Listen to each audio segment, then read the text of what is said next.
En este breve vídeo vamos a tratar algunos aspectos claves o referenciales para entender cómo se plantea desde cada perspectiva sociológica, es decir, desde cada paradigma de la sociología, los problemas relacionados con la desviación y el delito. Tenemos que tener en cuenta que el funcionalismo, el primero de estos paradigmas, va a plantear la cuestión de la desviación y el delito desde una perspectiva sistémica, es decir, las normas son impuestas por la sociedad a través de las instituciones que legislan y que ejecutan las leyes basado, en principio, todo ese conjunto de normas en valores consensuados que se manifiestan como una forma de contrato político en una constitución. De allí se derivan un conjunto de leyes que, repito, tienen su fundamento en esos valores.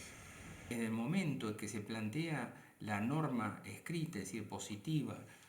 como una conducta obligatoria, se va estableciendo qué es lo que se considera correcto o incorrecto, legal o ilegal, legítimo o ilegítimo, deseable y no deseable. Es decir, que la sociedad, repito, a través de sus instituciones que la organizan y la representan, establecen los criterios de conducta que se debe cumplir u observar.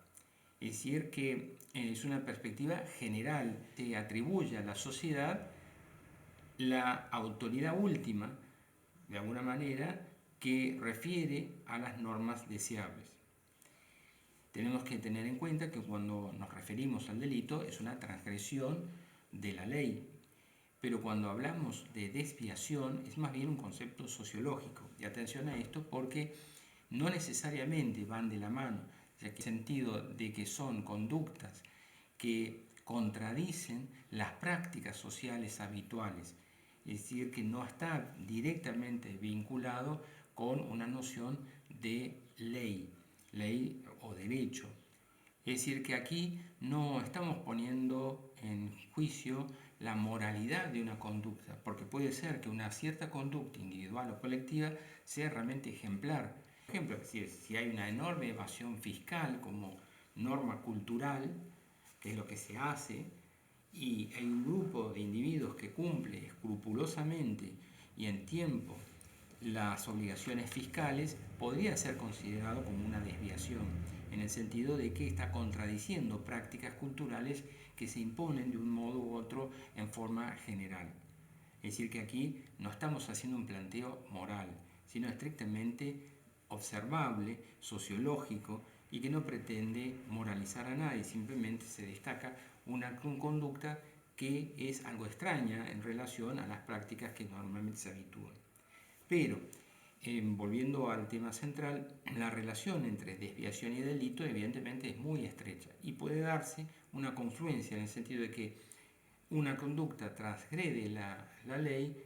la incumple, la violenta, pero al mismo tiempo también lo hace respecto a una norma de carácter cultural. O sea que hay una coincidencia, pero hay que tener en cuenta entonces conceptualmente cuando hablamos de delito y cuando hablamos de desviación. Cuando nos referimos a Durkheim como un referente del paradigma del funcionalismo, tenemos que recordar que para este autor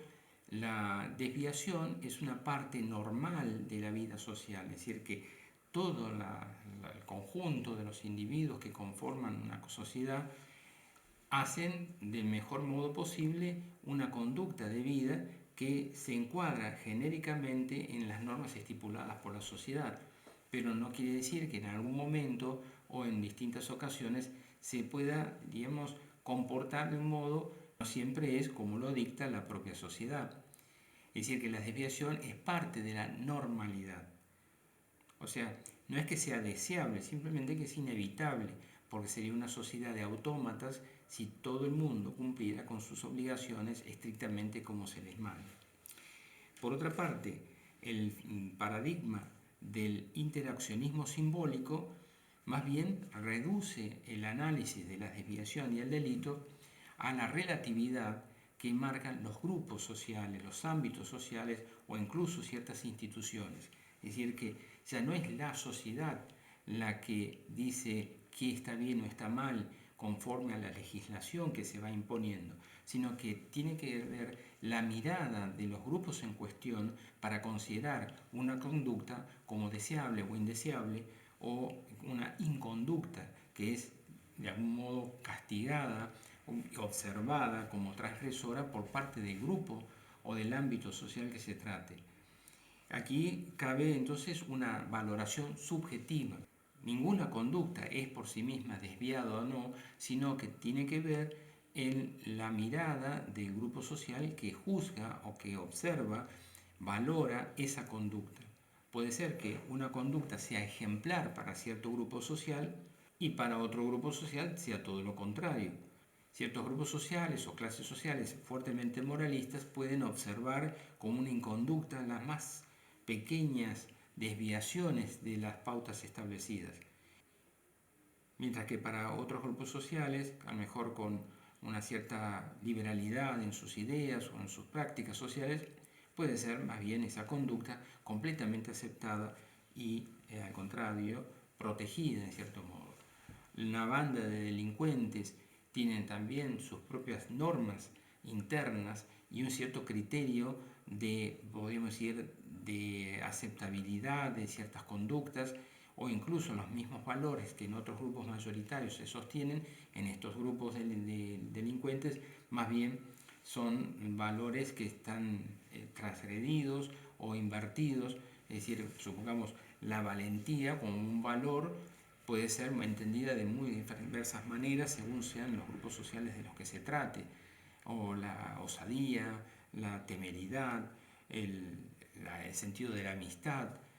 puede ser, digamos, valorado en términos que son propios de las normas establecidas por el grupo social en que se encuentre. Si ya no atribuimos a la sociedad, es una referencia muy genérica, depende cómo se traduzca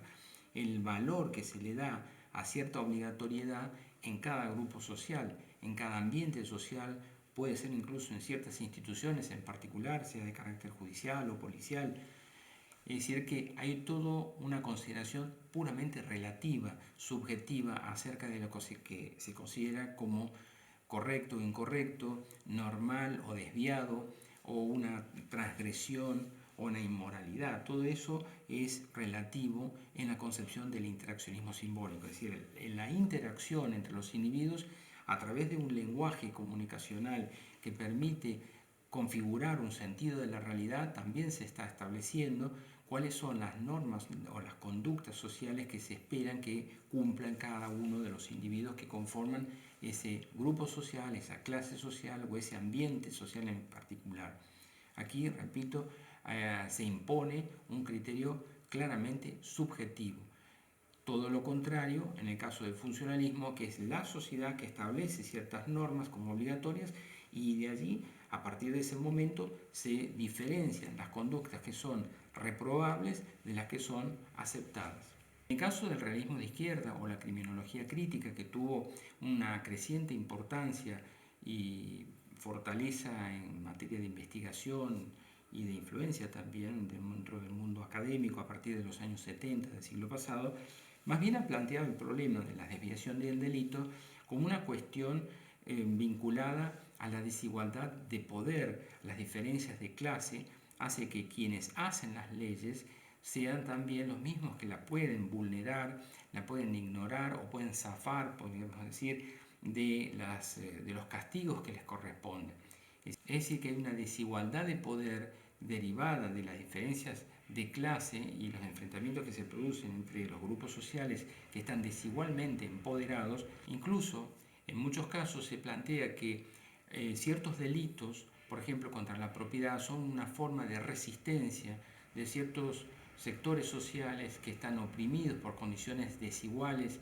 de carácter material, cultural, social, y que están marginalizados del disfrute de los derechos que formalmente se proclaman, pero en esa distancia entre los enunciados y las promesas y la realidad es evidentemente una diferenciación que empodera a los grupos sociales de una manera muy diferente. Clases bajas incluso padecen al mismo tiempo con mayor proporción los efectos de la delincuencia,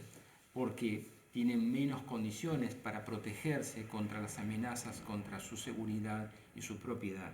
En esta mirada criminológica crítica se pone énfasis en las condiciones también que impulsan a ciertos grupos sociales a la delincuencia, a la desviación. Además, plantean alternativas a las tradicionales formas de prevenir, de corregir, castigar la delincuencia. Más bien propone usos alternativos a lo que tradicionalmente se ha establecido desde el sistema penitenciario, y más bien buscan una reinserción que tenga en cuenta los factores sociológicos que condicionan fuertemente, y en algunos casos puede ser que hasta lo determinen, el comportamiento de ciertos individuos que se ven ajenos a todas las posibilidades de progreso social, de inserción social, y que se ven más bien marginalizados de las posibilidades de una inserción en la sociedad plena. Pero justamente porque tenemos que tener en cuenta que toda la perspectiva conflictualista o crítica plantea que ese orden social no es un orden social consensuado,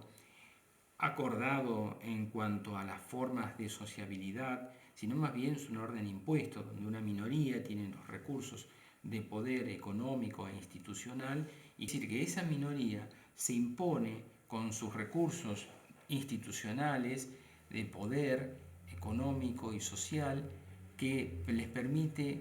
defender sus intereses frente a una mayoría que se ve sometida a un sistema de opresión y de desigualdad que hace que de alguna manera provoque una reacción contra lo que se ve desde esta perspectiva como privilegios de una clase sobre una mayoría que se ve más bien marginada de las corrientes de progreso y de bienestar. Por lo tanto, en cierto modo se valorizan no tan negativamente ciertas conductas delictuales, porque se les ve más bien como una consecuencia a la que se ven impulsados de un modo casi inevitable ciertos grupos sociales por la misma marginalidad o desigualdad profunda en que se encuentran ciertos grupos respecto a los núcleos de poder. De este modo, entonces, tenemos que los tres paradigmas plantean una respuesta hacia los problemas de la delincuencia y la desviación que son realmente distinguibles entre sí, que no deben ser confundidas. En el caso del funcionalismo, más bien las normas son establecidas por la sociedad como una